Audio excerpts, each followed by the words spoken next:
নমস্কার, এনবিপি Unani and Ayurveda research সেন্টারের বিশেষ লাইভ ফোনের অনুষ্ঠানে সকল দর্শক বন্ধুদের অনেক অনেক স্বাগত। আবার আমরা লাইভে চলে এসেছি, সরাসরি ডাক্তারবাবুদের সঙ্গে আপনারা কথা বলতে পারছেন। আপনাদের শরীর স্বাস্থ্য সম্পর্কিত বিভিন্ন জিজ্ঞাসা নিয়ে আপনারা বসে থাকেন। অবশ্যই সেটা কিভাবে একটা আলোচনার মাধ্যমে একটা পার্মানেন্ট সলিউশন পাওয়া যায় এবং আমরা কিভাবে সুস্থ সবল সতেজ জীবন ফিরে পাবো। আয়ুর্বেদ চিকিৎসা আপনাদের কি দিচ্ছে, তার বেনিফিটটাই বাকি, আমরা সেই বিষয়ে তো অবশ্যই জানবো। কারণ এনবিপি ইউনানি আয়ুর্বেদা রিসার্চ সেন্টার কিন্তু তাদের গ্রুপ অফ ডক্টরস এবং এক্সপার্ট এবং এক্সপিরিয়েন্স ডক্টরদের নিয়েই তাদের পথ চলা এবং ভীষণ তারা কিন্তু সাকসেসফুল।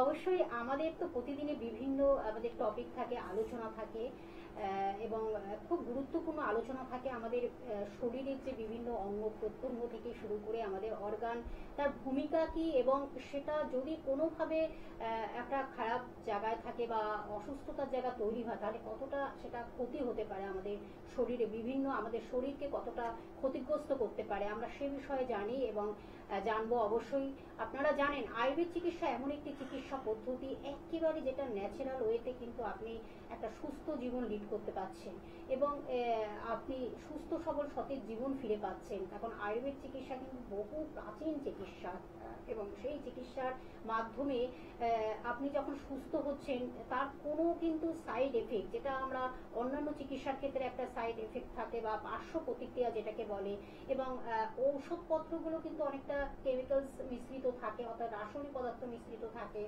আর সবচেয়ে বড় কথা কি, যে কোনো কাটা ছেঁড়া বা কোনো অপারেশনের ব্যাপার নেই, বিনা সার্জারিতে কিন্তু আপনি একটা সুস্থ জীবন পাচ্ছেন।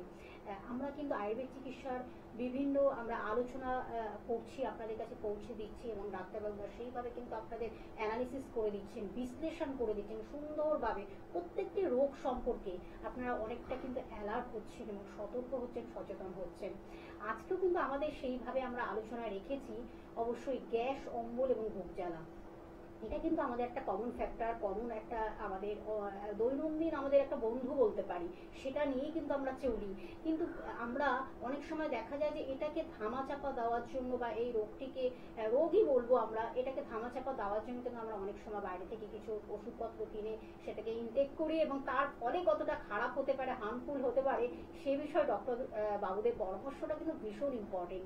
আজকেও কিন্তু আমরা সেইভাবে আলোচনা রেখেছি। এছাড়া আপনারা অন্যান্য রোগ সম্পর্কিত আলোচনা রাখতেই পারেন, নিশ্চয়ই তিনি আলোচনার মাধ্যমে একটা বিশ্লেষণ করে দেবেন এবং তার সঙ্গে কিভাবে প্রপার ডায়াগনোসিস এবং প্রপার ট্রিটমেন্টটাও কিভাবে পাওয়া যায় সবকিছু কিন্তু আমাদের আলোচনার মাধ্যমে আপনাদের কাছে আমরা পৌঁছে দেব।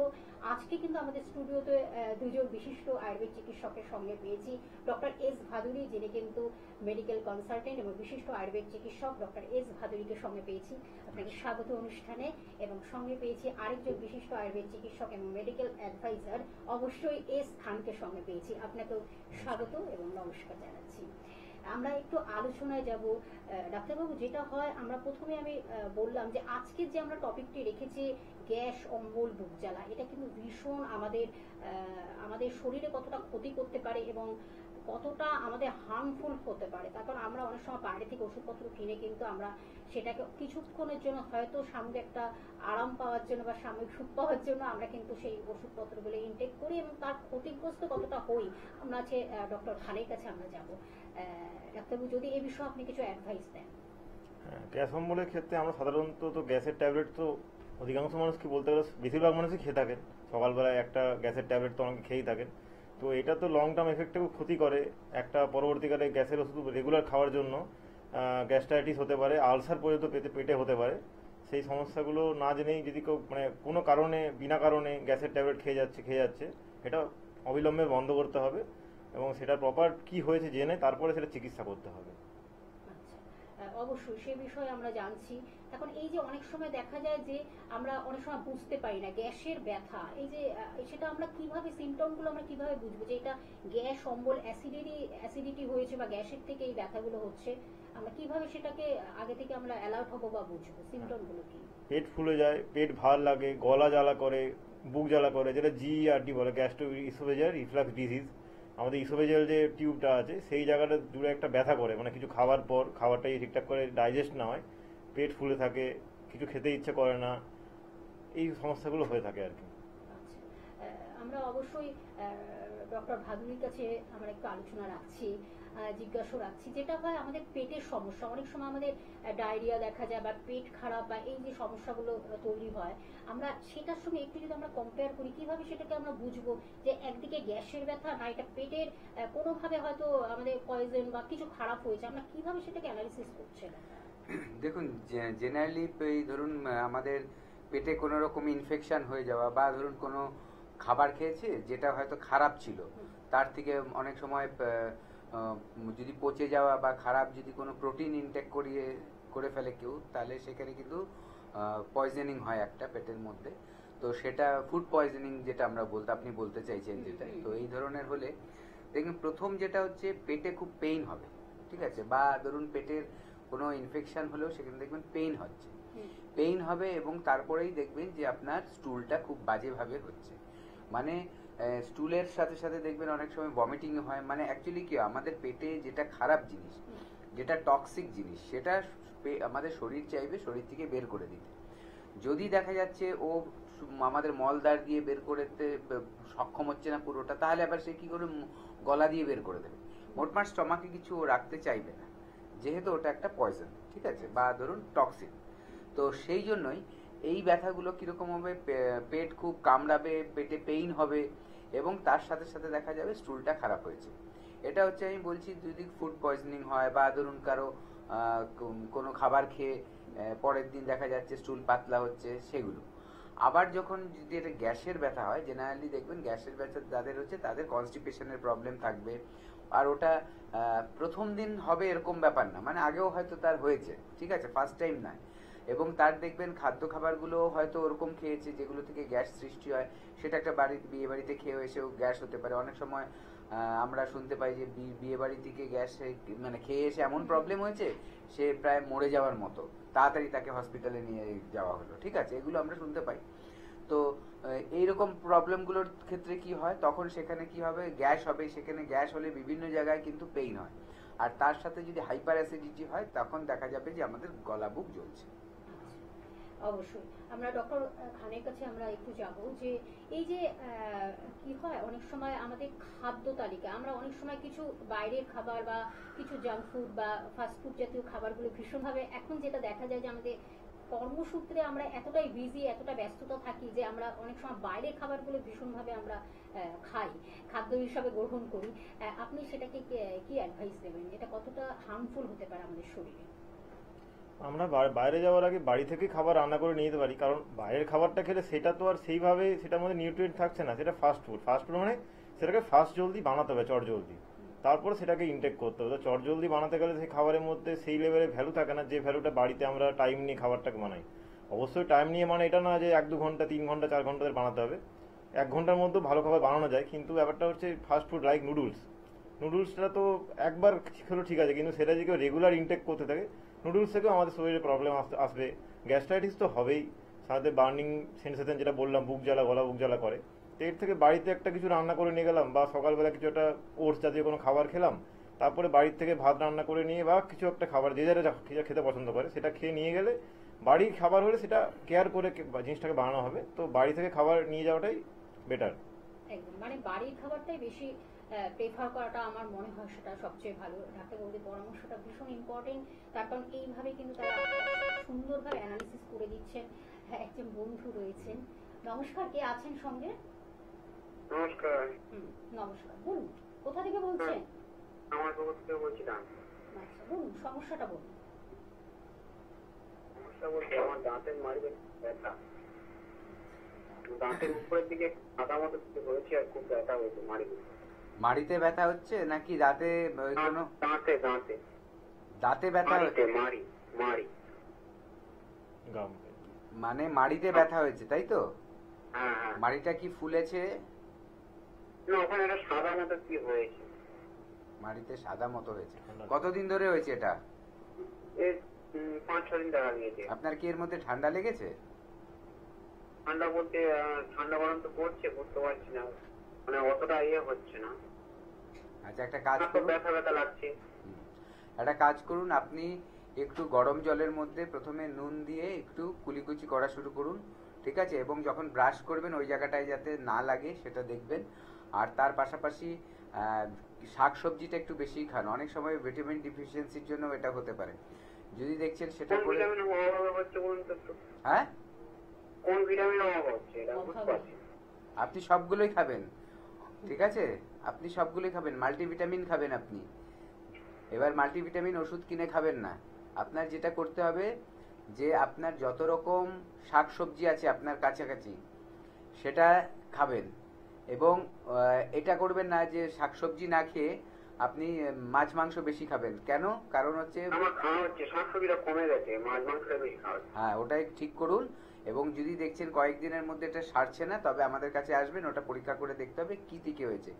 আমি এটা একটা অনুমান করে বললাম, কিন্তু সঠিক জিনিসটা জানতে হলে কেন হচ্ছে আপনার কিন্তু একবার এসে আমাদেরকে দেখাতে হবে।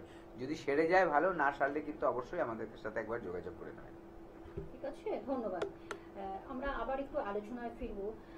ডাক্তারবাবু, অনেক সময় দেখা যায় যে, আমি ডক্টর ভাদুরীর কাছে জিজ্ঞাসা রাখছি যে অনেক সময় আমরা গ্যাসের ব্যথা আর এই যে বুকের ব্যথা অর্থাৎ হার্টের ব্যথা, এটা না অনেক সময় আমরা বুঝতে পারি না, সেটা যদি আপনি একটু অ্যানালিসিস করে দেন। দেখুন, হার্টের ব্যথা যদি হয় আর মানে এটা যদি গ্যাসের ব্যথা হয়, দুটোর মধ্যে তফাৎটা কি হবে? এই হার্ট চেস্ট পেন যখন হয় তার সাথে সাথে অনেক সময় দেখা যায় যে সেখানে সোয়েটিং হবে, ঠিক আছে, সেখানে সোয়েটিং হতে পারে। এবং দেখা যায় যে চেস্ট পেনটা আস্তে আস্তে কিন্তু স্প্রেড করে আর্ম দিয়ে, এটা দেখা গেছে। আচ্ছা, অনেক সময় আমরা ঘাড়ের মানে গ্যাসের ব্যথাতেও কিন্তু এই জিনিসটা ফিল করি যে আমাদের ওটা কি হচ্ছে, যে এক জায়গা থেকে আরেক জায়গায় ঘুরে বেড়াচ্ছে আমরা বলি, ঠিক আছে। তো মেইন ডিফারেন্স যেটা হবে, যদি ওটা গ্যাস হয় এবং দেখা যাচ্ছে, তাহলে আবার কিছু মানে যদি এমন কিছু খাবার খেয়ে নিই আপনি, মানে কিছু মেডিসিন ইনটেক করতে হবে যেগুলো আপনার অ্যান্টাসিডের কাজ করবে এবং আপনার কিন্তু বাউলসটা ক্লিয়ার করবে। এবং দেখা যাবে যে গ্যাসের ব্যথা হলে সেটা কিছুক্ষণ পর কিন্তু কমে যাচ্ছে, ঠিক আছে। আর যদি গ্যাসের ব্যথা ওটা না হয়, তাহলে হার্টের ব্যথা হলে কিন্তু ওটা হতেই থাকবে, ওটা হতেই থাকবে। এবং তাতে কি হবে যে একটা যেন চাপ, একটা যেন ভারী কিছু লাগছে আমার বুকের মধ্যে, একটা অ্যানজাইনাল পেন তো হয়, সেগুলোকে দেখা যায় অনেক সময়, যে অনেক সময় মানে বুকে চাপ চাপ লাগছে, নিঃশ্বাস নিতেও কষ্ট হচ্ছে, এই প্রবলেমগুলো হবে। আর যদি গ্যাসের ব্যথা হয়, তাহলে আমি যদি গ্যাসটাকে বের করে দেওয়ার জন্য কোনো কিছু ওষুধ খাই বা কোনো রকম এনজাইম খাই, তাহলে দেখবেন ওটা আস্তে আস্তে কিন্তু কমে গেছে, কিছুক্ষণের মধ্যে কমে যাবে। এই ডিফারেন্সটা নিয়ে তাহলে আপনি বুঝতে পারবেন যে ওটা গ্যাসের ব্যথা হচ্ছে না হার্টের ব্যথা হচ্ছে। আমরা ডক্টর খানের কাছে একটু যাব। এই যে অনেক সময় দেখা যায় যে গ্যাস অম্বল অ্যাসিডিটি দীর্ঘদিন ধরে অনেকে রোগটিকে মানে কি বলবো পোষে বা সেটাকে মানে অনেক সময় কি হয়, আমরা বাড়ি থেকে ওষুধপত্র যখন খেয়ে আবার কিছু সাময়িক আমরা সুখ পাই বা সাময়িক আমরা হয়তো রিলিফ পাই ঠিকই, এটা কতটা ক্ষতিকর হতে পারে যে সেই রোগটি থেকে কোন জায়গায় সেটা পৌঁছাতে পারে? দেখুন, যে কোনো রোগ মানে কোনো রোগের ওষুধ না জেনে না কোনো কারোর সাথে পরামর্শ করে, মানে কোনো ডক্টরের সাথে পরামর্শ খাওয়া উচিত না, সেটা গ্যাস হোক বা যে কোনো রোগ হোক। আর গ্যাসের সমস্যা তো লেগেই থাকে সবার, প্রায় কম বেশি সপ্তাহে 2-3 দিন বা একদিন গ্যাস হয়েই থাকে। তো গ্যাসের সমস্যার ক্ষেত্রে না জেনে ওষুধ খেলে কি হয়, সেটা তো সাময়িকভাবে রোগটা ধামাচাপা দিয়ে দিল, মানে একটা প্যান্ডি খাওয়া হলো, মানে প্যান্টোরাজল, সেটাকে একটা জাস্ট গ্যাসটাকে রিফ্লেক্স করে বের করে দিল বা ধামাচাপা দিয়ে দিল, কিন্তু সেটা তো পুরোপুরি সারলো না। আবার যদি সে বিকেলে কোনো বাজে খাবার খায়, মানে সকালে একটা প্যান্ডি খেলো, বিকেলে কোনো হাই প্রোটিন কোনো খাবার খেলো, চিকেন মাটন কিছু খেলো, রাত্রে আবার তার পেটের সমস্যা হবে, তখন রাত্রে আবার একটা গ্যাসের ট্যাবলেট খেতে হবে। তো এই জিনিসটা তাকে করতে হবে, তাকে দেখাতে হবে কি সমস্যা হয়েছে প্রপার ডক্টরের কাছে, তিনি কিছু টেস্ট দেবেন, সে টেস্টে তার কি ভ্যালু বেড়েছে কমেছে দেখার পর তাকে মেডিসিন দেওয়া হবে, যেটা আমাদের এনবিপি ইউনানিয়ান আয়ুর্বেদা রিসার্চ সেন্টারে হয়। তো সেটা তাকে এখানে এসে পরামর্শ নিয়ে তাকে চিকিৎসা করতে হবে। ডাক্তারবাবুর কাছে যাব। এই যে অনেক সময় কি হয় যে গ্যাস অম্বল অ্যাসিডের ফলে আমাদের এই যে কনস্টিবিউশন, অনেক সময় কি হয় আমাদের কনস্টিবিউশনের ফলে মানে ঠিক মতো পটি ক্লিয়ার না হলে সেটা কিন্তু ভীষণ একটা ক্ষতিকর জায়গা তৈরি করে, ভীষণ মানে ইরিটেটেড যাকে বলে, সেটা নিয়ে যদি কিছু একটু বলেন। দেখুন, কনস্টিপেশনটা একটা বড় সমস্যা। প্রথম কথা বলবো যে আমরা যেসব খাদ্য খাবারগুলো আমাদের পেটে যাচ্ছে তাকে দুটো ভাগে ভাগ হয়ে যায়। পেটে গিয়ে সেটা যখন হজম হয়, একটা হচ্ছে যে নিউট্রিশন মানে পুষ্টি, খাদ্যের মধ্যে যে পুষ্টিগত গুণ যেই পার্টটা থাকে সেটা কি হয় আমাদের ব্লাডে যায়, বডি অ্যাবজর্ব করে না, ব্লাডে চলে যায় এবং প্রত্যেকটা কোষে ছড়িয়ে যায়। আর যেই অংশটা আমার শরীরের প্রয়োজন নেই বা বর্জ্য পদার্থ, সেটা কি হয়, আমাদের স্টুল হয়ে শরীর থেকে ঘাম হয়ে এবং ইউরিন হয়ে পাস হয়, ঠিক আছে? তো এইটা যেটা আছে সেইটা আমাদের যেটা স্টুল হয়ে বেরোচ্ছে, মল হয়ে বেরোচ্ছে, সেটা যদি সফট না হয়, যদি নরম আকৃতির না হয়, তাহলে কি হবে, আমাদের যে ইন্টেস্টাইন আছে সেই ইন্টেস্টাইন দিয়ে ভালো মতো পাস হবে না, আমাদের স্টমাক থেকে ভালো করে ইন্টেস্টাইন থেকে পাস হবে না। পাস হবে না যখন, তখন ওটা কিন্তু স্টোর হতে থাকবে। স্টোর হতে হতে কি হবে, ওই মলটা কি হয়, ভেতরে পচা শুরু করবে। যখনই পচা শুরু করবে তখন কিন্তু গ্যাসের সৃষ্টি হবে, এবং দেখা যাবে যদি খাদ্য খাবার একটু রিচ খাওয়া যাচ্ছে, সেখানে অ্যাসিডেরও কিন্তু মানে হাইপার অ্যাসিডিটি কিন্তু হওয়ার চান্সেস থাকে। এইবার যেটা মলটা রয়ে গেল ওখানে, তার মানে আমার স্টুলটা কিন্তু হার্ড হয়ে গেল, শক্ত স্টুল, যেটা বেরোতে পারছে না আমার মল দিয়ে, মানে মল হয়ে কিন্তু রেগুলার বেরাচ্ছে না এবং পর্যাপ্ত পরিমাণে বেরাচ্ছে না। সেই জায়গায় কি হবে, এই হার্ড স্টুলটা যদি বারে বারে আমার মানে রেকটামে চাপ দিয়ে দিয়ে পটি করতে হয়, দেখা যায় যে অনেকের ক্ষেত্রে সেখানে পাইলসের সৃষ্টি হয়। তো এইভাবে করে কিন্তু বড় রোগের একটা সৃষ্টি হয়ে যায়, যখন দেখা যায় যে আমাদের পেটের সমস্যা আছে। একদিকে গ্যাস অ্যাসিডিটি বেড়ে যায়, আবার এদিকে চান্সেস থাকে যাদের পাইলসের একটু টেন্ডেন্সি থাকে, বা দেখা যাচ্ছে যেই কারণে পাইলস হয়, যে আমাদের যে ভেন্সগুলো যে রেকটামের কাছে থাকে বা অ্যানাসের কাছে থাকে, সেগুলোর উপরে বেশি চাপ আসছে এবং সেখানে ইনফ্ল্যামেশন হচ্ছে মলদ্বারে, এবং তখন যখন ওই পায়খানাটা বেরোতে চেষ্টা করে জোর করে, তখন দেখা যায় ওখানে টিয়ার হয়, ওখান থেকে ব্লিডিংও হয়, বা এক্সটার্নাল পাইলস হিসেবে আঙুলের মতো থোকা থোকা বেরিয়ে আসে। একদম, মানে পাইলসটা তখন আমরা আমন্ত্রণ করি বা সেটাকে ইন্ডিকেট একদম, করে একদম, হ্যাঁ। একেবারে। অবশ্য আমরা এই বিষয়ে আরো জানবো, আর একজন বন্ধু রয়েছেন। নমস্কার, কে আছেন সঙ্গে? নমস্কার, আমি সুচিতা বলছি। কোথা থেকে বলছেন? সঙ্গে কোথা থেকে বলছেন? আচ্ছা, কি বলুন, সমস্যা বলুন। সমস্যাটা বলুন। চুল উঠে আসছে বুঝতে বয়স কত আপনার? 28। 28 বছর। আচ্ছা, আর কতদিন ধরে চুল উঠছে? এই হ্যাঁ, একটু ভালো করে বলুন, সঙ্গে একটু স্পষ্ট করে বলুন যাতে আমি শুনতে পাই। এক সপ্তাহ ধরে। এক সপ্তাহ। এক সপ্তাহ ধরে চুল উঠছে? হ্যাঁ, হুম। আচ্ছা, চুল কি ভেজা থাকছে? এই ঘামের জন্য ভিজে যাচ্ছে। স্নানের জন্য ভিজে যাচ্ছে? আচ্ছা, আপনি শুনতে থাকুন। আপনি শুনুন, টিভিতে শুনুন। দেখুন, প্রবলেম যার যেটা থাকবে খুব স্পেসিফিক্যালি বোঝাবেন, তাহলে দেখবেন আপনারও বুঝতে সুবিধা হবে আমরা কি বলছি, ঠিক আছে?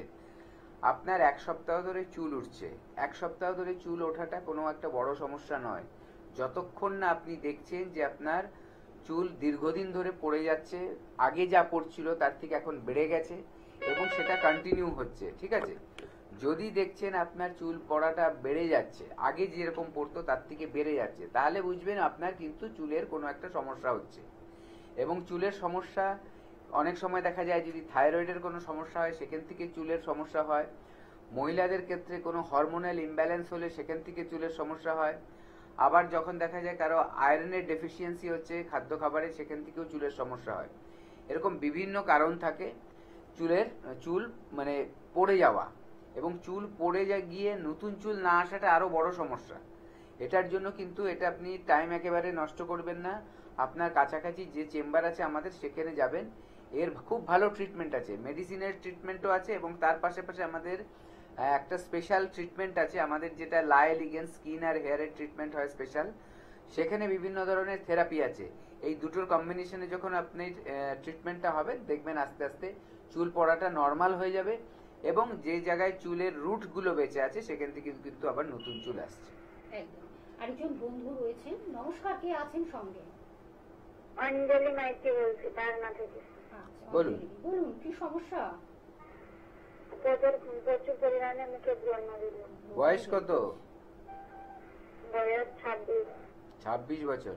আপনার পিরিয়ডস নর্মাল হয়? হ্যাঁ। রেগুলার হয়? হ্যাঁ। মাথায় খুশকি আছে? না। খুশকি। আপনার চেহারা কেমন, খুব মোটা নাকি পাতলা? মোটা। মোটা, ঠিক আছে। আর আপনার স্কিনটা কিরকম টাইপ, খুব তেলতেলে কি স্কিনটা? Oily skin? অয়েলি স্কিন, আচ্ছা ঠিক আছে, আপনি শুনতে থাকুন। তেল তেল। আর কিছু বলার আছে, জিজ্ঞাসা আছে ডাক্তারবাবুর কাছে? না। আচ্ছা, ঠিক আছে। তাহলে শুনুন, টিভিতে শুনুন। দেখুন, এই যে ব্রণর ব্যাপারটা, এটা জেনারেলি কিন্তু পিউবার্টি বা বয়স সন্ধির যে সময়টা বাচ্চাদের হয়, এটা হচ্ছে তখন কি হয়, আমাদের যে সিবেশিয়াস গ্ল্যান্ড বলে একটা গ্ল্যান্ড আছে স্কিনের নিচে, সেই গ্ল্যান্ডের ক্ষরণটা বেড়ে যায়, ঠিক আছে, এবং সেটা একটা সিবাম বলে একটা রস মতো সেখান থেকে বেরায়, এবং সেটা স্কিনের ওপরে চলে আসার কথা।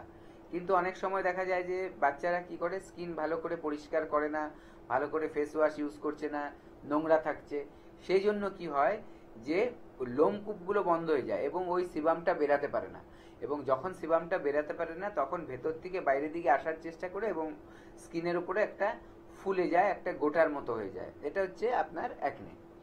এবং এই অ্যাকনেটা অনেক রকম আকার ধারণ করে, কখনো পিম্পলস যেরকম লাল লাল হয় ছোট ছোট গোটা মতো, আবার অনেক সময় দেখা যায় যে হোয়াইট হেডস হয়, সাদা সাদা লোমের মতো হয় ছোট ছোট, আবার অনেক সময় ব্ল্যাক হেডস হয়। এগুলো আলাদা আলাদা। আরেকটা হয় যেটাকে আমরা সিস্ট বলা হয়।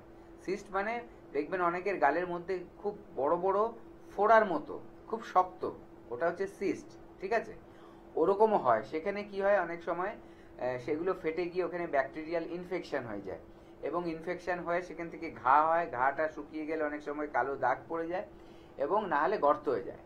এইগুলো হচ্ছে ব্রণটা হলে কি হয়, আমি সেটাও বলে দিলাম। এবার আপনার কেন হয়েছে এটা জানতে হবে। 26 বছর বয়সে তো বয়ঃসন্ধির কাল না, এটা আপনি যে বয়সটা, এখানে যেটা হয় মহিলাদের ক্ষেত্রে পিসিওডির সমস্যা হয়, পলিসিস্টিক ওভারিয়ান ডিজিজ, ঠিক আছে। যাদের পিসিওডির সমস্যা আছে তাদের একটা হরমোনাল ইমব্যালেন্স হয় এবং সেখান থেকেও কিন্তু এই ব্রণটা হতে পারে। অথবা আপনার হয়তো খুব অয়েলি স্কিন, যেটা আমি আপনাকে জিজ্ঞাসা করলাম, আপনি বললেন অয়েলি স্কিন। যাদের খুব অয়েলি স্কিন সেখানে কি হয়, নোংরা খুব তাড়াতাড়ি চলে আসে। এবার নোংরা যখন খুব তাড়াতাড়ি আসে, গালটা কি করে, ওটা আটকে ফেলে। যখনই গালের ফুটোগুলো তো বন্ধ হয়ে যায়, নোংরা ধুলোবালিতে ভালো মতো পরিষ্কার হচ্ছে না বা অয়েল সিক্রেশন খুব বেশি হচ্ছে, সে জায়গায় কিন্তু এই অ্যাকনেগুলো হয়। তো আপনার যে কোনো একটা তো প্রবলেম আছেই, তো সেটাকে ঠিক করতে গেলে আপনার আসতে হবে, এবং আপনার ব্রণ যে হচ্ছে সেখান থেকে যদি কালো দাগ হয়ে থাকে সেটাকেও ঠিক করা যাবে, যদি গর্ত হয়ে গিয়ে থাকে সেটাকেও কিন্তু ঠিক করা যাবে। একদম। আমরা অবশ্যই আলোচনায় ফিরবো, তার আগে আমি একটু জানিয়ে দিচ্ছি, NBP Unani and Ayurveda research সেন্টারে গ্রুপ অফ ডক্টরস এবং এক্সপার্ট এবং এক্সপিরিয়েন্স ডক্টরদের আপনারা কোথায় কখন পাচ্ছেন তার শিডিউলটা আমি জানিয়ে দেবো অবশ্যই মে মাসে।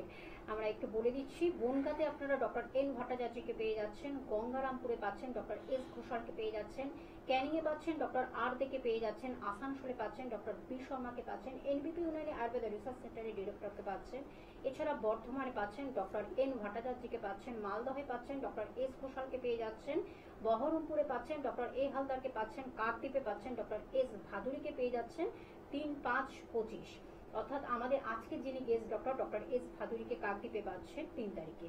এছাড়া কিন্তু আপনারা দুর্গাপুরে পেয়ে যাচ্ছেন ডক্টর এন ভট্টাচার্যকে পাচ্ছেন, বোলপুরে পাচ্ছেন ডক্টর বি শর্মাকে পাচ্ছেন 4-5-25 এবং কোচবিহারে পেয়ে যাচ্ছেন ডক্টর এস ঘোষালকে পেয়ে যাচ্ছেন, কৃষ্ণনগরে পাচ্ছেন ডক্টর এ হালদারকে পেয়ে যাচ্ছেন, রায়গঞ্জে পাচ্ছেন ডক্টর এস ঘোষালকে পেয়ে যাচ্ছেন, হেরিয়াতে পাচ্ছেন ডক্টর এ হালদারকে পেয়ে যাচ্ছেন, মেচেদাতে পাচ্ছেন ডক্টর এন ভট্টাচার্যকে পেয়ে যাচ্ছেন, খড়গপুরে পাচ্ছেন ডক্টর বি শর্মাকে পাচ্ছেন, শিলিগুড়িতে বন্ধুরা পাচ্ছেন ডক্টর এস ঘোষালকে পেয়ে যাচ্ছেন, হলদিয়াতে পাচ্ছেন ডক্টর এ হালদারকে পাচ্ছেন, আগরতলাতে পেয়ে যাচ্ছেন ডক্টর এন ভট্টাচার্যকে পাচ্ছেন, শিলচরে পাচ্ছেন ডক্টর এস ঘোষাল উপস্থিত থাকছেন, বাঁকুড়াতে থাকছেন ডক্টর এ হালদার উপস্থিত এবং আরামবাগে থাকছেন ডক্টর এ হালদার উপস্থিত থাকছেন, আলিপুর দুয়ারে ডক্টর বি শর্মা উপস্থিত থাকছেন 25-5-25-এ। এছাড়াও কিন্তু আপনারা জামশেদপুরে পাচ্ছেন ডক্টর এন ভট্টাচার্যকে পাচ্ছেন, গৌহাটিতে পাচ্ছেন ডক্টর এস ঘোষালকে পেয়ে যাচ্ছেন, পুরুলিয়াতে পাচ্ছেন ডক্টর এ হালদারকে পাচ্ছেন, ঝাড়গ্রামে বন্ধুরা পাচ্ছেন ডক্টর এ হালদারকে, এছাড়া ডিব্রুগড়ে পাচ্ছেন ডক্টর এস ঘোষালকে পেয়ে যাচ্ছেন, সেটা কিন্তু 26-5-25। তার মানে মে মাসের শিডিউলটা আপনাদের আমরা জানিয়ে দিলাম। এবং আপনারা জানেন এনবিপি ইউনানি আয়ুর্বেদা রিসার্চ সেন্টারের হেড অফিস কিন্তু মধ্যমগ্রামে অবস্থিত, সেখানে সোম থেকে শনি কিন্তু প্রত্যেকটা এক্সপিরিয়েন্স ডক্টরদের পাচ্ছেন এনবিপি।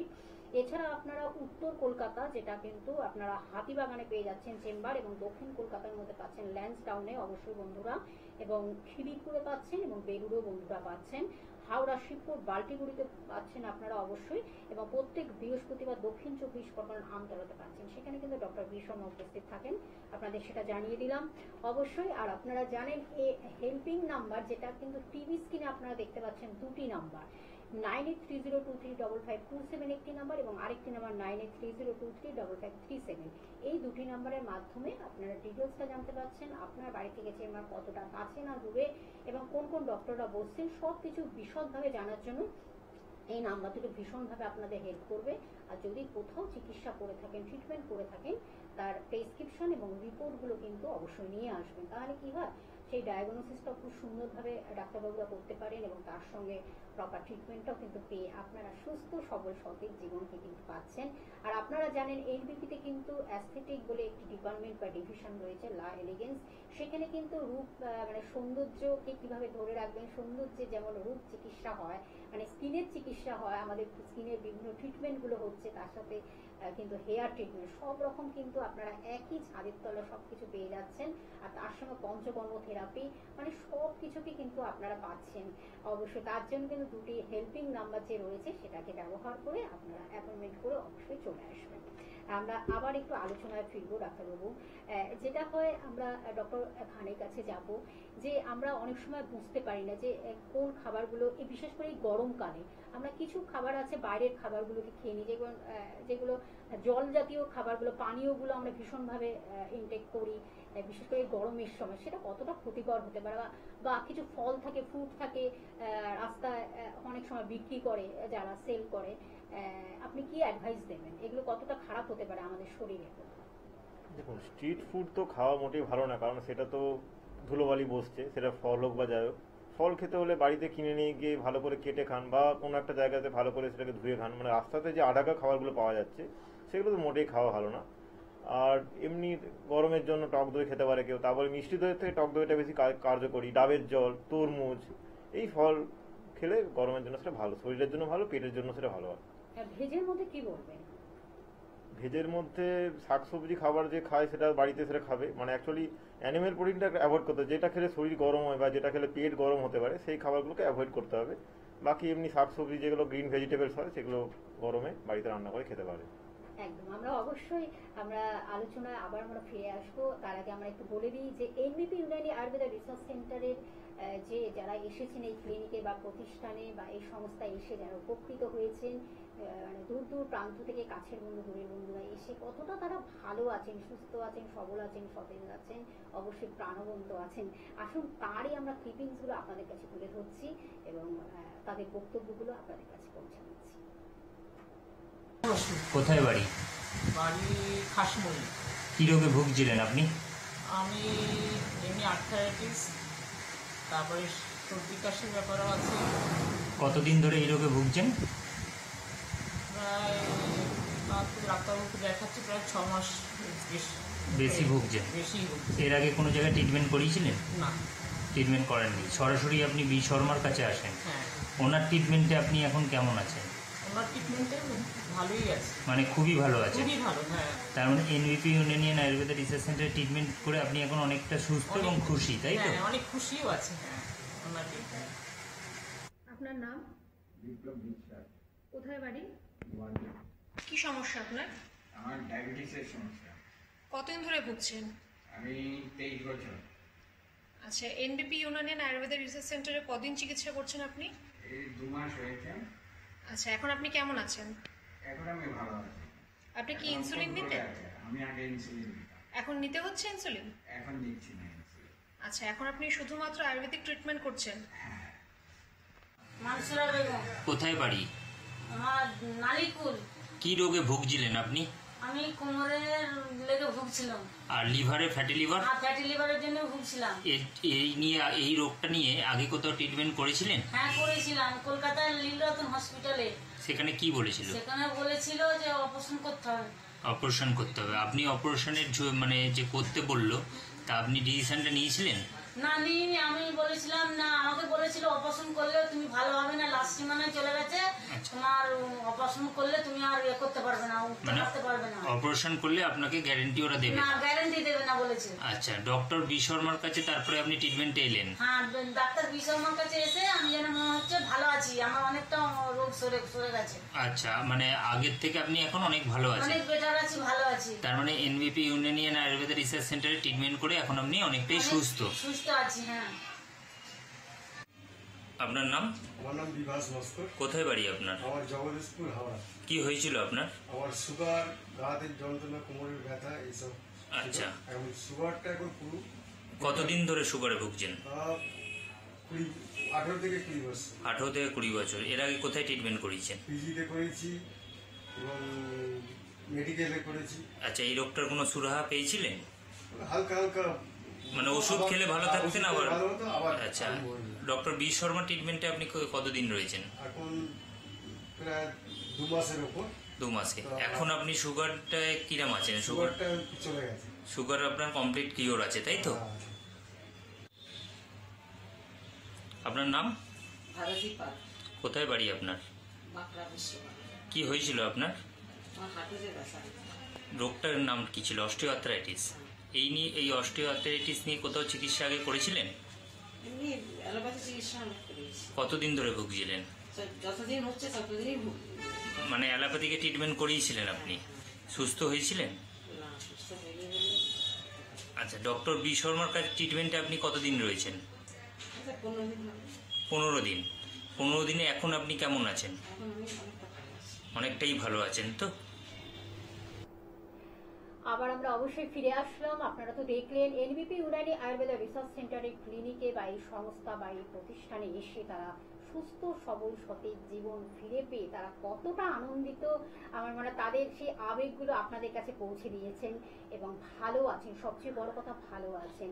এবং এনবিপির প্রত্যেকটি ডক্টর কিন্তু সেইভাবেই কিন্তু তাদের অক্লান্ত পরিশ্রম, তাদের মেধা, তাদের শিক্ষা, তাদের কোয়ালিটি সব কিছুকে দিয়েই কিন্তু তারা মানুষকে সেবা, এই যে পরিষেবাটা দিচ্ছেন সত্যি তার জন্য তো তাদেরকে আমাদের তরফ থেকে জানাই অনেক অনেক ধন্যবাদ, শুভেচ্ছা, ভালোবাসা।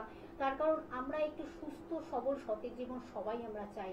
কোনো সময় হয়তো আমরা চিকিৎসা ঠিকমতো পাই না, বা যেখানে গেলাম সেখানেও ঠিকমতো চিকিৎসা হয়তো প্রপার চিকিৎসাটা পাই না বলেও মনে হয় অনেক সময় যে কোনো রোগ কিন্তু আমাদেরকে ভীষণভাবে অ্যাটাক করে, ঘায়েল করে। আসুন আমরা সেইভাবেই কিন্তু আমরা আপনাদের কাছে বিশ্লেষণ করে দিই যে কি কি রোগ আপনাদের শরীরকে কিভাবে ড্যামেজ করতে পারে, কতটা খারাপ করতে পারে। এবং এনবিপি ইউনানি প্রত্যেকটি ডক্টর কিন্তু সেইভাবে আপনাদের বিশ্লেষণ করে দিচ্ছেন, প্রপার ডায়াগনোসিস করে দিচ্ছেন এবং প্রপার ট্রিটমেন্টের মাধ্যমে আপনার কিন্তু একটি সুস্থ সবল সতেজ জীবনকে কিন্তু উপহার পাচ্ছেন। অবশ্যই আবার আমরা আলোচনায় ফিরবো, তার আগে কিন্তু একজন বন্ধু রয়েছে। নমস্কার, কে আছেন সঙ্গে? আমি আচ্ছা, বলুন। আমার বৌমায়ের হিমোগ্লোবিনটা কম আছে। আচ্ছা, 8 আছে, আর আইজিটা বেড়েছে আপনার 500। আচ্ছা। যে ওই ভমিটিং টেন্ডেন্সি দিতে পারছে না। হ্যাঁ, ভমিটিং টেন্ডেন্সি, বমি বমি পাচ্ছে। হ্যাঁ, বমি পাচ্ছে। আপনি কি ব্যাপারে ডাক্তার দেখিয়েছিলেন? ওইটার জন্য ডাক্তারবাবু কাছে গিয়েছিল, ডাক্তারবাবু রিপোর্টগুলো করতে বলে, মানে আজকে রিপোর্টটা পেলাম। আচ্ছা, মানে বমির ব্যাপারে গেছিলেন না কিসের ব্যাপারে গেছিলেন? ওই পেতে পারছে না, ভমিটিং ভাব হচ্ছে, তখন ডাক্তারবাবু ওই টেস্টগুলো করতে বলে আইসটা করো আর মোটোলেবিলটা করো, এইগুলো সব করতে বলেছিল। এইগুলো করার পর এখনই রিপোর্টটা পেলাম, আপনার লাইভ বলে সঙ্গে সঙ্গে আপনাকে।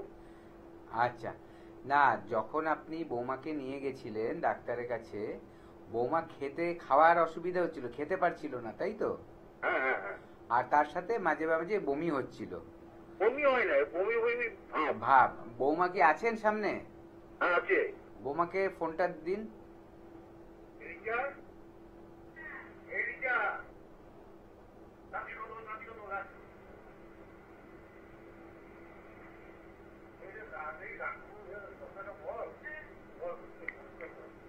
হ্যালো, নমস্কার স্যার। হ্যাঁ, নমস্কার ম্যাডাম, আপনার কি কষ্ট হচ্ছে এখন সেটা বলুন। বুকটা ধড়ফড়। বুক ধরফর করে, নিঃশ্বাস নিতে কষ্ট হয়? হ্যাঁ, নিঃশ্বাস নিতে কষ্ট হয়। আচ্ছা, আর মাথা ঘোরায়? মাথা ঘোরায়, হাত পা চিনচিন করছে। আপনার কি প্রেসার মেপেছিলেন? হ্যাঁ, প্রেশার নরমাল আছে। আচ্ছা, আর সুগার তো কোনো টেস্ট করতে দিয়েছিল সুগারের? সুগার সবই নরমাল আছে, থাইরয়েড আছে আমার, সেটাও নরমাল আছে। থাইরয়েড কি ওষুধ খেয়ে নরমাল আছে, তাই তো? হ্যাঁ, ওষুধে নরমাল আছে। আচ্ছা, আর যে হিমোগ্লোবিন আপনার কম আছে? হ্যাঁ, হিমোগ্লোবিনটা 8 আছে। 8 আছে। এই রিপোর্ট এলো। তার মানে এখন যেটা হচ্ছে মেন হচ্ছে আপনার ধরপড় করে বুক, মানে কি ওটা কি পরিশ্রম করলে করে? হ্যাঁ, আমার হাত হার্ট মনে হচ্ছে কাঁপছে। তো ডাক্তারবাবু কি ওষুধ দিয়েছিল আপনাকে কোনো? হ্যাঁ, ওষুধ যায়নি, ওই সমস্যা নিয়ে গিয়েছিলাম ডাক্তারের কাছে, তো ডাক্তার এই রিপোর্ট গুলো করতে, আজকেই এলো রিপোর্ট যে হিমোগ্লোবিনটা কম আছে আমার। আচ্ছা আচ্ছা, ঠিক আছে। আপনি আইজিটা বেশি আছে। হ্যাঁ ঠিক আছে, আপনি শুনুন, আমি বলছি। দেখুন, আইজি যেটা বেশি আছে ওটা হচ্ছে অ্যালার্জি, আপনার অ্যালার্জিটা বেশি আছে, ঠিক আছে? সেটার জন্য আপনার কিছু সিমটম হতে পারে। জেনারেলি ওটার জন্য যেসব হয়, কোনো খাদ্য খাবারের মধ্যে অ্যালার্জি থাকতে পারে, কোনো ক্লাইমেটিক কন্ডিশনের মধ্যে, মানে ওয়েদার চেঞ্জ হলে সেখানে ঠান্ডা লেগে যেতে পারে, অনেক সময় দেখা যায় যে স্কিনের মধ্যে র্যাশ উঠছে, এরকম বিভিন্ন সমস্যাগুলো হতে থাকতে পারে। আর যেটা মেন হচ্ছে আপনার আরেকটা যেটা প্রবলেম, হিমোগ্লোবিন কিন্তু কম থাকলে অনেক রকম সমস্যা দেখা দেয়। প্রথম কথা দেখবেন, হিমোগ্লোবিন কম আছে মানে আপনার শরীরে কিন্তু অক্সিজেন সাপ্লাইটা কম হচ্ছে, এবং 8 আছে, এখান থেকে আরো যদি কমে যায় কিন্তু ব্রিদিং প্রবলেম আরো বেড়ে যাবে, ঠিক আছে? নিঃশ্বাসের যে কষ্ট সেটা কিন্তু বাড়তে থাকবে আস্তে আস্তে। এবার যদি অক্সিজেন সাপ্লাই শরীরের মধ্যে কমে যায় তাহলে কিন্তু পুরো শরীরই এফেক্টেড হয়, সেখানে হার্টও কিন্তু এফেক্টেড হয়, ঠিক আছে? তো আপনার যেটা দরকার করছে, এটার কিন্তু ট্রিটমেন্ট রয়েছে আমাদের এনবিপিতে। আয়ুর্বেদায় এর খুব ভালো ট্রিটমেন্ট রয়েছে। একটাই কাজ করতে হবে, আপনি রিপোর্টগুলো সব নিয়ে আসবেন, এবং আপনার থাইরয়েডের রিপোর্ট, মানে থাইরয়েড রোগটা আপনার আছে কিন্তু ওষুধ খেয়ে ওটা কন্ট্রোলে আছে। এই থাইরয়েড রোগটাকেও সারাতে হবে পার্মানেন্টলি।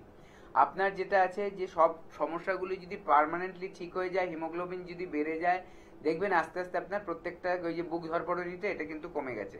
এবং তার পাশাপাশি দেখতে হবে ইসিজি করে বা অন্য কোনো টেস্ট যদি দরকার পড়ে আমরা বলে দেবো, সেই টেস্ট করে দেখতে হবে যে আপনার হার্টের কোনো ফাংশনে প্রবলেম হচ্ছে কিনা, ঠিক আছে? তো প্যানিক করার দরকার নেই, ঘাবড়ানোর কিছু নেই।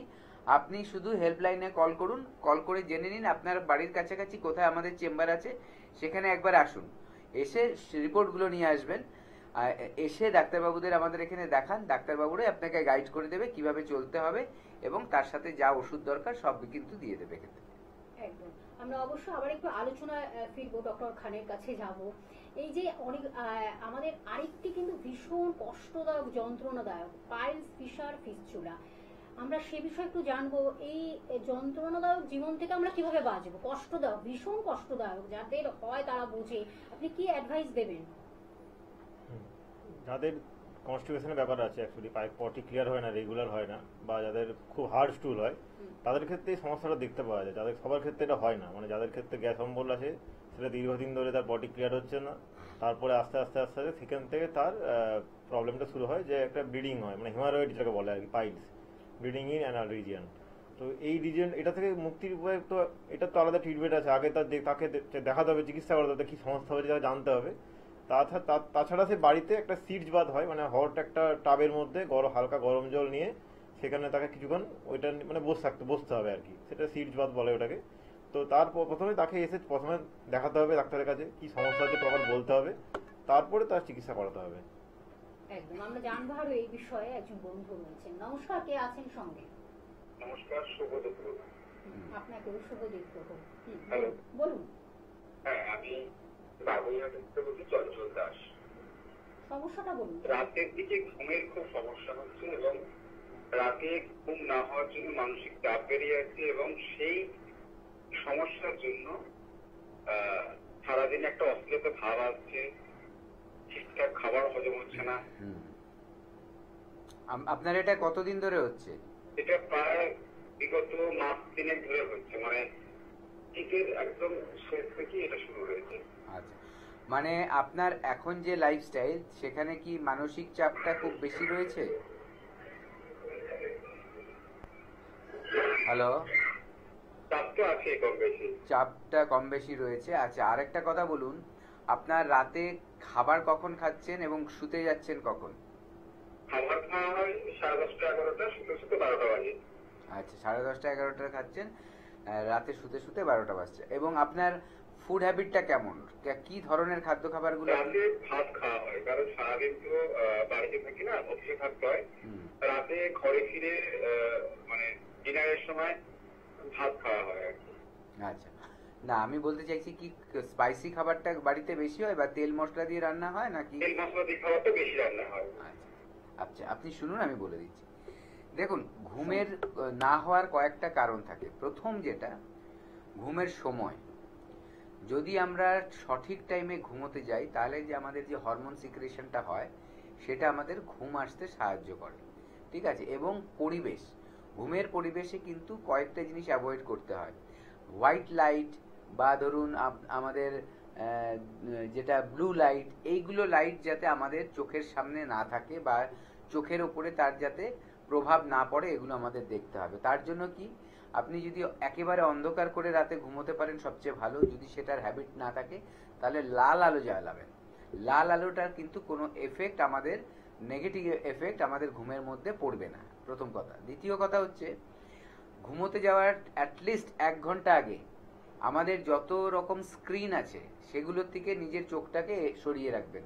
মানে ধরুন সেটা মোবাইল হতে পারে, সেটা আপনার কম্পিউটার বা ল্যাপটপ হতে পারে, বা ধরুন আমাদের টিভি হতে পারে, যে কোনো ধরনের যেটাই হোক, ওই স্ক্রিনটা সরিয়ে রাখতে হবে আপনার অ্যাটলিস্ট 1 ঘন্টা। কারণ ওখান থেকে যে ব্লু লাইট এমিশন হয়, তো ওইটা কিন্তু আমাদের চোখের ওপরে খুব এফেক্ট ফেলে এবং ঘুমটাকে কিন্তু সরিয়ে দেয়। অ্যাকচুয়ালি ঘুমটা কেন হয় না, আমাদের যে ভালো হরমোনটা যেটা ঘুম আসতে সাহায্য করবে সেটাকে কিন্তু আসতে দেয় না, ঠিক আছে। অটোমেটিক দেখা যাবে আমাদের ঘুমটা কিন্তু আসছে না। এটা হচ্ছে প্রথম। দ্বিতীয় হচ্ছে, যদি আপনার খাওয়া দাওয়ার সাথে খাওয়া দাওয়ার ধরনটা ঠিক না থাকে।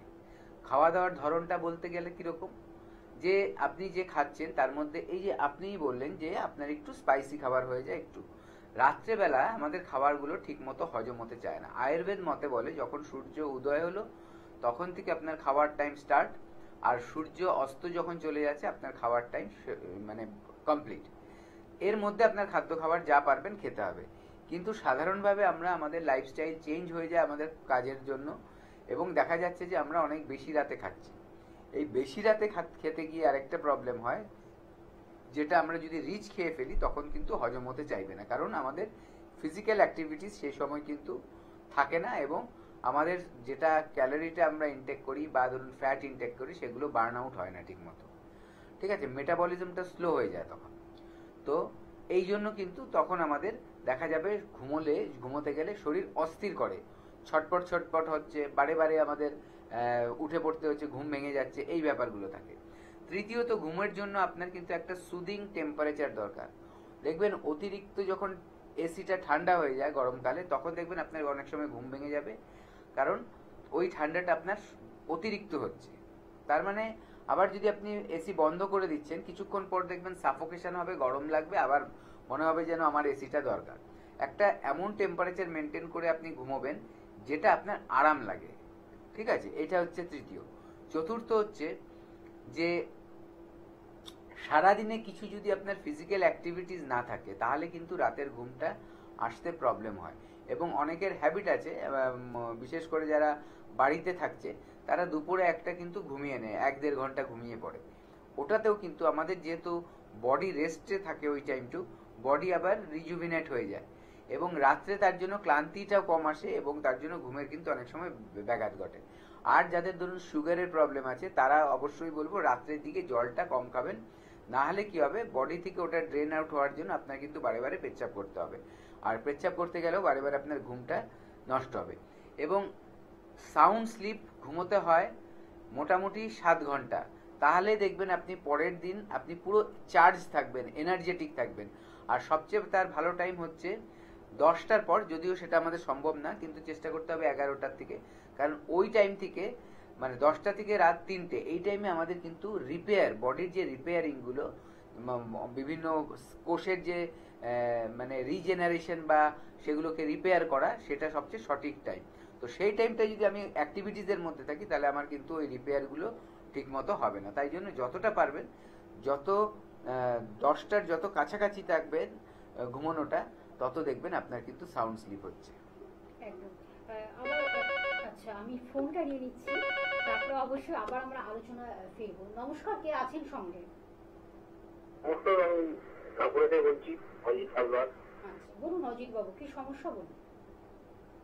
সমস্যা বলতে এই গরমের দিনে শরীর ঘাম হয়ে শরীর দুর্বল হবে। ঘাম খুব হচ্ছে তাই তো? আপনি জল কতটা খাচ্ছেন? গরম খাওয়া যেমন 2-3 লিটার জল খাই। 2-3 লিটার জল খাচ্ছেন। এবং আপনার কি বাইরে বেরিয়ে কাজ করতে হয় বা পরিশ্রমের কাজ করতে হয় বেশি? বাইরে ভিতরে সব জিনিস হয়। হ্যাঁ হ্যাঁ, বাইরে করতে হয়, ভিতরে সব জায়গায় কাজ করতে হয়, মোটামুটি পরিশ্রমের কাজ। হ্যাঁ, পরিশ্রমের কাজ করতে হচ্ছে। আচ্ছা অলস করে খাওয়া হবে। আচ্ছা, আর আপনার বয়স কত? বয়স আমার 45। ওজনটা কি আপনার জানা আছে? হ্যাঁ, ওজনে আমার 60। এবার আপনি শুনুন, আমি বলছি।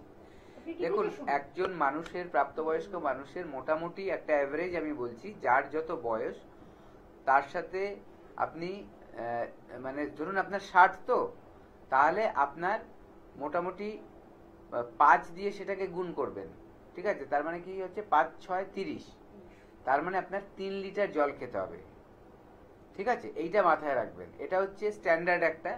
অথবা আপনি অন্যভাবে যদি ভাবেন তো 50 ml 50 ml প্রতি কেজি আপনার বডির যে ওজন সেটার ইনটু করবেন, ঠিক আছে? তাহলে যেটা বেরাবে অত ml মানে 3000 ml জল খেতে হবে, মানে 3 লিটার জল খেতে হবে আপনার, ঠিক আছে? এইটা।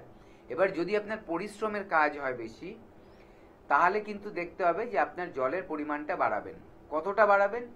যখন দেখবেন আপনার জল খাওয়ার পর আপনার ক্লান্তিটা আসছে না।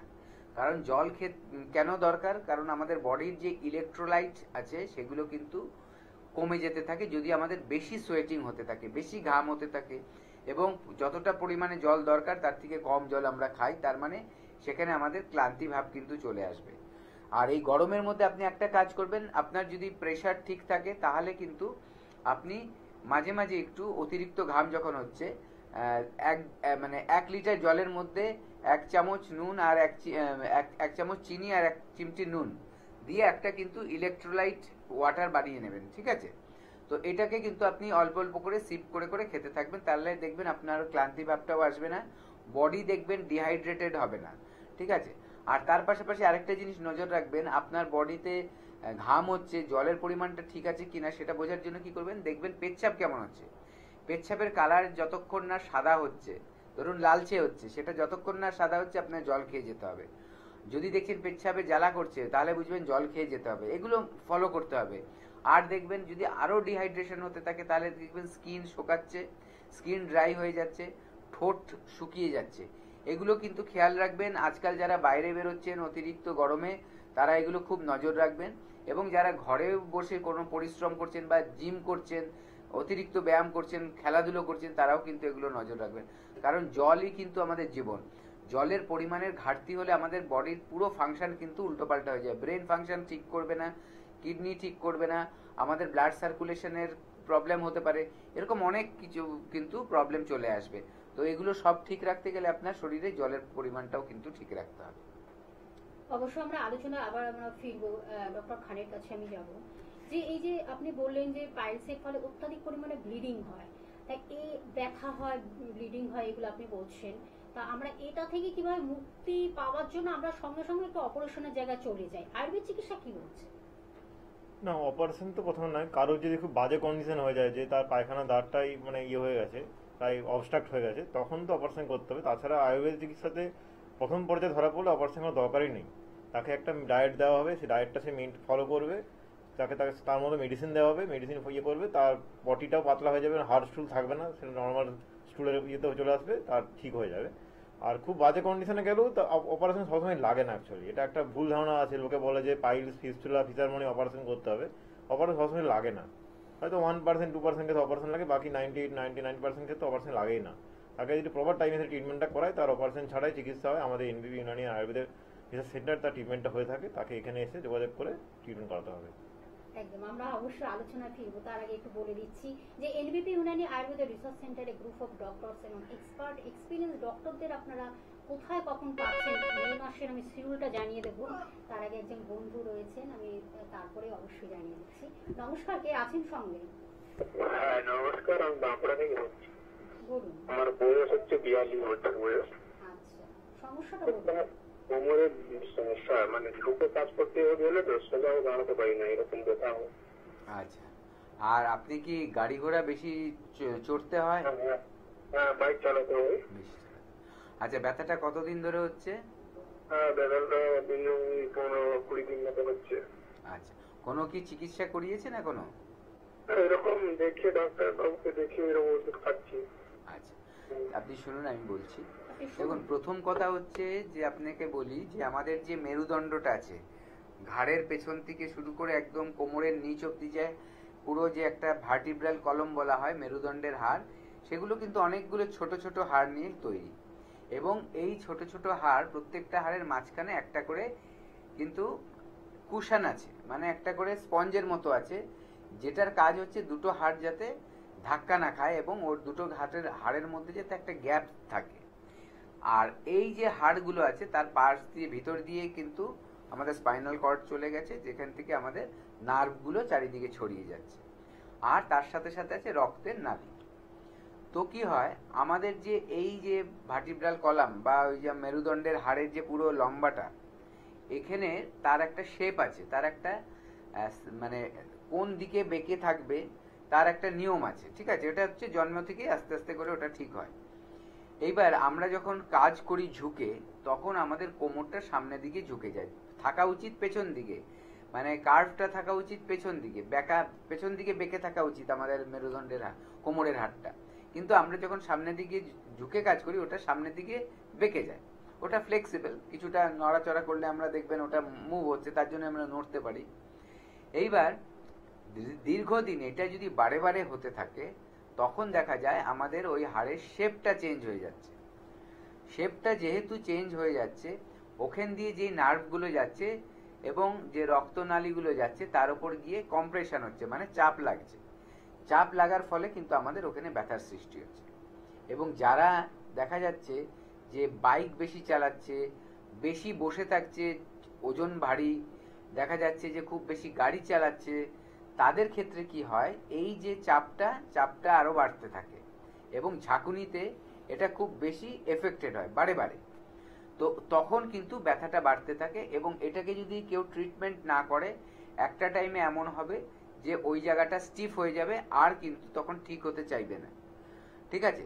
তো আপনার যে সমস্যাটা এসছে, আপাতত যেটা করবেন, ঠান্ডা লাগাবেন না, ঠান্ডা হালকা গরম জল দিয়ে স্নান টানগুলো করবেন। আর তার পাশাপাশি যদি আপনার ঘরে গদি খুব নরম থাকে শোয়ার বেডে, সেটাকে অ্যাভয়েড করে একটু শক্ত জায়গায় শোবেন। আর তৃতীয়ত বলবো, একবার আমাদের কাছে চলে আসুন। যেহেতু আপনি ডাক্তার দেখাননি, এক্সরে বা কিছু রিপোর্ট এখন করার ব্যাপার নেই, আগে আসুন। আমাদের ডাক্তারবাবু যারা যদি মনে করে এক্সরে করাবে, নাহলে না করাবে। আর এর কিন্তু ট্রিটমেন্ট করলে আপনি আয়ুর্বেদ মেডিসিনের সাথে সাথে যদি পঞ্চকর্মা ট্রিটমেন্টটা হয়, তাহলে দেখবেন এটা আপনার পার্মানেন্টলি কিওর হয়ে যাবে। একদম, আমরা অবশ্যই আলোচনা ফিরবো। তার আগে আমি একটু জানিয়ে দিচ্ছি, NBP Unani Ayurveda research centre ডক্টরদের আপনারা কোথায় কখন পেয়ে যাচ্ছেন।